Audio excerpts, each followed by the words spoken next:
안녕하세요. 요즘 직장인의 이직 상담소 오늘 첫 번째 시간인데요. 사실 제가 그러면 이제 데이터한테 한번 물어보죠. 도대체 이직은 언제 하는 게 좋니? 이직은 언제 하는 게 베스트니? 우리가 데이터한테 한번 물어보도록 하죠. 자, 요거는요. 제가 고용노동부 등등의 데이터를 뒤져서 지난 1, 2, 3, 4 몇 년이요? 5년간의 채용 공고 추이를 그려봤습니다. 그래프로. 밑에 되게 거친 그래프죠. 일부러 이쁘게 안 만들었어요. 이쁘게 만들어봤자 누가 보지도 않으니까. 이건 답변하고 가는데, 개발자가 아니에요, 그분이. 그 이직의 신이 개발자가 아니에요. 이게 그런 포지션을 제가 들고 오지는 않습니다. 개발자가 아닌데, 암튼 8개를 경험하신 암튼 그런 분이에요. 이따 이야기할게요. 채용 공고를 5년치를 쪼개봤어요. 근데, 제가 계속 데이터 이야기할 때 작년 이야기 조금 안 하는 이유가 바로 요겁니다. 지금 쭉 보시면요. 뒤에서 두 번째 칸, 그러니까 앞에서 1, 2, 3, 4, 네 번째 칸이 2020년이거든요. 우리나라에 이제 코로나가 상륙한 해죠. 저 해는 채용 공고 추이도 완전히 빠그라져요. 그러다 보니까 저 해 같은 경우는 거의 사실은 채용 시장을 분석하는 게 의미가 없습니다. 의미가 없어서 우리가 이제 5년 전 거부터 이렇게 뒤로 쭉쭉쭉 빼보도록 하게요. 보시면은 매년 채용 공고가 가장 많을 때는 언제냐? 2017년 3월, 2018년 3월, 2019년 3월, 심지어 2020년조차도 3월이에요. 기본적으로 3월이 매년의 채용 공고 최고 정점을 찍는다는 거죠. 그럼 두 번째로 높은 데는 언제냐? 다들 3월, 9월이라고 많이 편견처럼 생각하시는데 경력직은 다릅니다. 17년 6월, 그 다음 해도 6월, 그 다음 해에도 6월이에요. 그러면 작년부터 올해는 뭐가 망가지는 거냐? 사실은 작년에 코로나 때문에 그냥 채용 시장 완전히 무너진 다음에 조금 이렇게 올라오고 있는 추세예요. 이제 그러다 보니까 보시면은 올해만 하더라도 그럼에도 불구하고 3월이 저렇게 높아요. 그리고 6월에도 봉 찍었고 지금 8월에도 그 높은 봉을 찍고 있고요. 사실은 저거 11월까지 데이터기는 한데 전반적으로 2020년에 못했던 경력직 채용을 2021년에 쭉 땡겨오고 있고 헤드헌터 분들도 많이 이야기하는 게 내년에도 채용 규모가 굉장히 클 거다. 채용 볼륨이 크다라는 이야기를 하시더라고요. 결국에는 채용 규모는 해년마다 상황마다 조금 다르긴 하지만 채용 공고 기준으로 보면 매년 3월이다. 3월이 이직 공고 가장 많다. 그 다음에는 6월이다. 6월에 공고 띄워가지고 제가 아까 말씀드렸죠. 여름 휴가 시즌을 이용해서 면접을 잡기 위한 그 몇 년간 단련된 채용 시장에서 단련된 이 빠꼬미 HR들의 이 빈틈을 노리기 작전이 보통 여름에 발생한다. 이게 일반적인 이직 패턴이다라는 걸 우리 채용 공고 데이터를 통해서 확인할 수 있어요. 그렇다면 자, 연봉 상승. 어쨌든 우리가 이직을 하는 건 결국에는 연봉이잖아요. 사실은 이게 정말로 돈을 벌려고 이직을 하는 거지. 누가 나한테 돈 안 주면 연봉 깎아가면서 이직 잘 안 한단 말이에요. 핵심은 이제 연봉인데, 이 연봉 상승 추이를 보면서 한번 이직 타이밍을 잡을 수 있을 것인가, 이런 걸 좀 볼 수 있습니다. 요거는요, 저 자플래닛이 가지고 있는 모든 데이터에 1년 차에서 몇 년 차까지 준비했니? 제 노안이어가지고 요즘에 13년 차, 13년 차까지의 연봉 그래프예요. 제가 숫자 조금 조심스러워서 안 쓰긴 했는데 어쨌든 요게 연봉 그래프인데 요거 어떻게 보시면 되냐면요. 가운데 빨갛게 올라가는 애가 숫자가 그 각 연차의 평균값, 파랗게 올라가는 애가 각 연차의 중간값, 그리고 요 바의 제일 위에 있는 애가 요 연차에서 이제 연봉이 높은 75% 구간, 그러니까 연봉이 높은 거예요. 그리고 밑에 있는 애가 25% 구간, 바가 이렇게 올라가는 거예요. 당연히 연차가 올라가니까 연봉은 전반적으로 우상향 그래프를 그리게 되겠죠.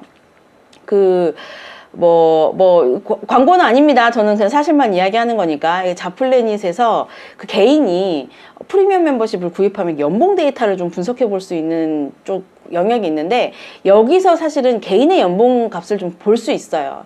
이 구간에서 많이 무너지거나 올라가는 사실은 이 상승 그래프에서 내가 많이 멀어지는 경우는 내 이직을 고민해야 되나? 라는 생각을 해야 되는데, 요거 사실 직군마다 조금 경향이 다르거든요. 우리는 오늘 타이밍을 잡는 이야기를 하는 거잖아요.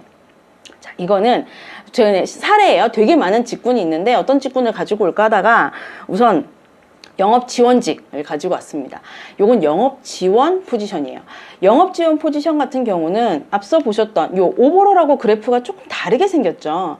오버롤하고 조금 다르게 생겼는데 보면은 약간 물결 치듯이 올라가요. 그러니까 1, 2, 3 비슷했다가 3에서 5까지 약간 가파르게 올라갔다가 또 5, 6, 7 약간 평평하게 갔다가 7, 8, 9 또 가파르게 올라가요. 그러니까 이게 물결 친다는 거죠. 이 물결 치는 거 우리가 어떻게 해석해야 되냐?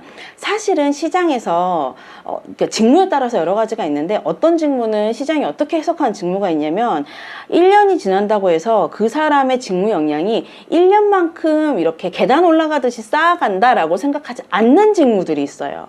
보통 주니어 레벨에서 한 2, 3년 정도 쌓으면 그때야 비로소 죄송합니다. 이런 표현 좀 그렇긴 한데 그때야 비로소 사람 역할을 할 수 있어 라고 생각하는 직군들이 있거든요. 요만큼은 1년은 안 돼. 한 2년, 3년 쌓으면 사람 역할을 해.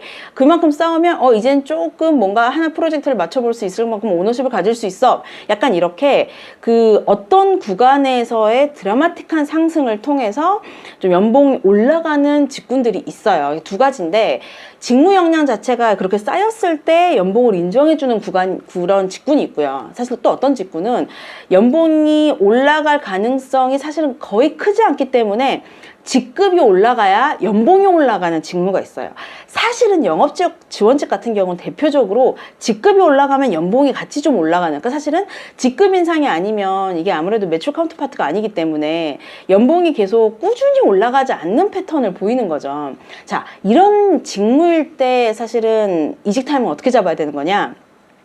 내가 3년 차예요. 내가 3년 차인데 승진을 하건 뭐 연봉을 하건 어쨌든 뭐가 있겠죠. 3년 차면 보통 이제 뭐 대리를 달건 주임이 되건 되니까 내가 3년 차가 됐고 4년 차가 됐는데 우리 회사에서 연봉 그래프가 그냥 비슷한 수준이에요. 그러니까 내가 작년에 오르는 거랑 비슷하게 올라가. 근데 시장에서의 그래프는 여기서 연봉 점프가 있는 거예요. 그럼 사실은 이직을 하면 연봉이 뜁니다. 우리 회사에서 3년차한테 그만큼 연봉을 주지 않으면 우리 회사가 4년차한테 그만큼 연봉을 주지 않는데 내가 지금 여기서 연봉 점프를 하고 싶으면 시장에 나를 던지는 방식이에요.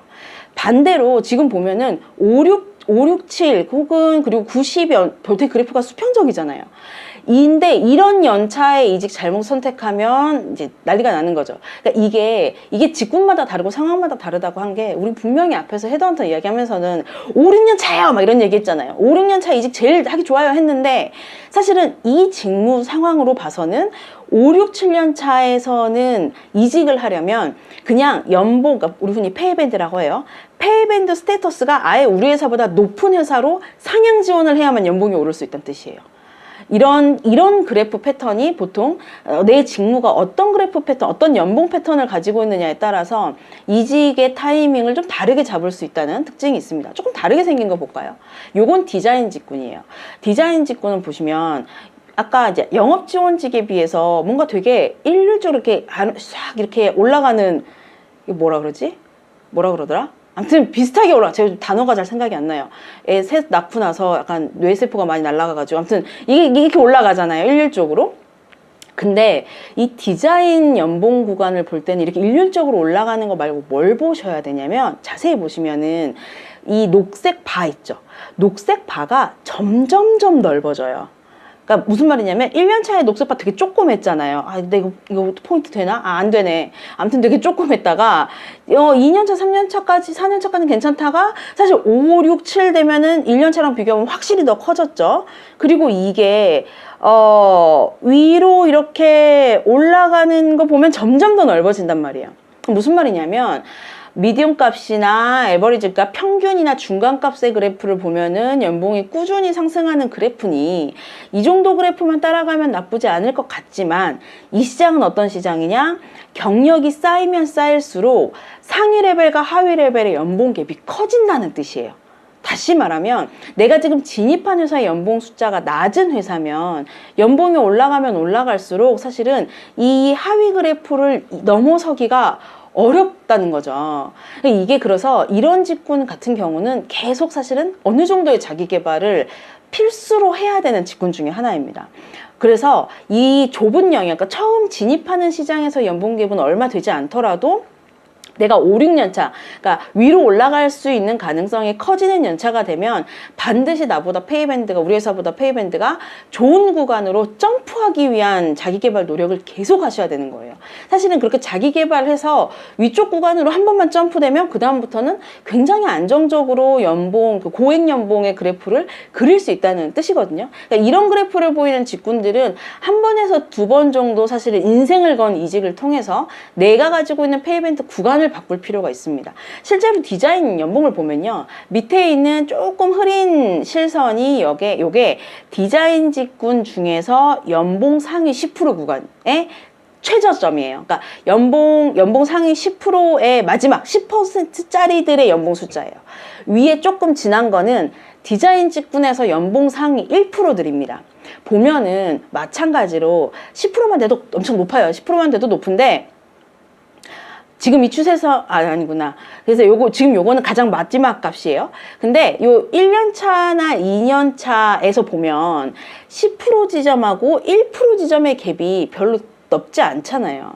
실제로 3, 4년 차도 괜찮고 5, 6년 차까지도 그래도 어떻게 간극을 유지해요. 근데 7, 8년 차 되면서 확 벌어지는 거 보이시죠?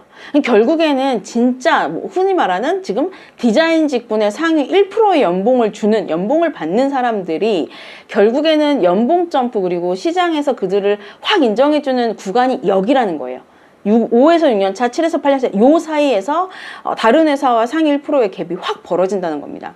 10%만 되더라도 7에서 8년 차에서 9에서 10년 차 넘어가면서 그래프가 살짝 가파라지는 느낌이 있잖아요. 근데 상위 1%는 그거보다 훨씬 앞서서 가파른 경계선이 나타나기 시작해요.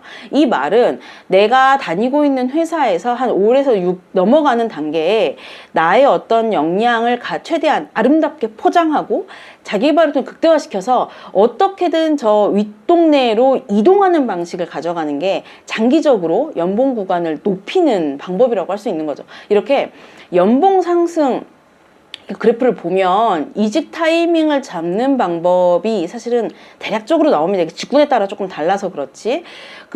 이게 채팅방에 채팅 주신 분 보니까 재생 속도 2배 안 된다고 하는데 이거 라이브라 재생 속도 2배 안 될 거예요. 하지만 괜찮지 않나요? 제가 말 속도가 2배일 텐데. 제가 원래 다른 사람보다 말이 되게 빨라서 딕션이 좀 약할 수는 있는데 재생 속도는 거의 다른 영상의 2배 정도 될 거라 크게 걱정하지 않으셔도 돼요. 네, 그 추세선 그래프 평균값이냐고 여쭤보셨는데요. 앞서 보셨던 얘 그래프는 위에 빨간색은 평균이고요. 밑에 있는 파란색은 중간값입니다. 엑셀 함수로 치면 미디움 값이고 위에 있는 빨간은 에버리지 값이에요. 그래서 요 추세선은 평균이랑 미디움 값이다 라고 보시면 될 것 같고, 요 바는 최대값 최소값이 아니라 위에는 상위 75%대, 그러니까 제일 높은 애 중에서 25% 내려온 상위 75% 구간이고, 밑에 있는 바는 25% 구간이에요. 그래서 요 바는 최대값 최소값 날리고 75에서 25%의 구간을 보여주는 바라고 할 수 있습니다. 말 빨랐다는 얘기에 반응이 되게 좋네. 네, 별거 아닌데 앞으로도 계속 빠를 거예요. 참고로 뒤에 오실 멘토분도 말 되게 빠른 편이에요. 그래서 저희 둘이 이야기하면 카페가 굉장히 시끄럽죠. 이것까지 했지? 다음. 자, 그래서 우리의 첫 번째 이직은 언제 할 수 있느냐가 굉장히 중요합니다. 우리의 첫 번째 이직은 언제 할 수 있느냐? 제가 이것도 어쨌든 우리가 지금 이직 타이밍을 데이터로 보자라는 이야기잖아요. 그래서 데이터로 보려면 이직 타이밍을 어떻게 잡을 것인가에 대한 고민인 건데, 제가 이거는 진짜 별의별 데이터를 다 찾아봤는데 첫 번째 이직 타이밍은 사실 지금이에요. 지금 5년차가 좋습니다, 연봉 구간이 뛰어야 해요, 봄이 좋아요, 여러 가지 이야기를 했는데, 이거는 제가 보기엔 어쨌든 이제 이직을 하기 위해서 알아야 할 기본기 같은 거고요. 솔직히 이야기를 하면 이직 타이밍이라는 건 정말 직무에 따라서도 다르고 상황에 따라서도 달라요. 그래서 이 이직 자체를 어떻게 가져갈 것이냐 하는 부분은 그냥 지금 내 마음이 끌리는 대로 꼴대 가는 게 제일 좋기는 해요. 그래서, 요거는 사실은 지금이다 라고 이야기할 수 있지 않을까라는 생각이 듭니다. 자, 데이터로 보는 이직은 여기까지.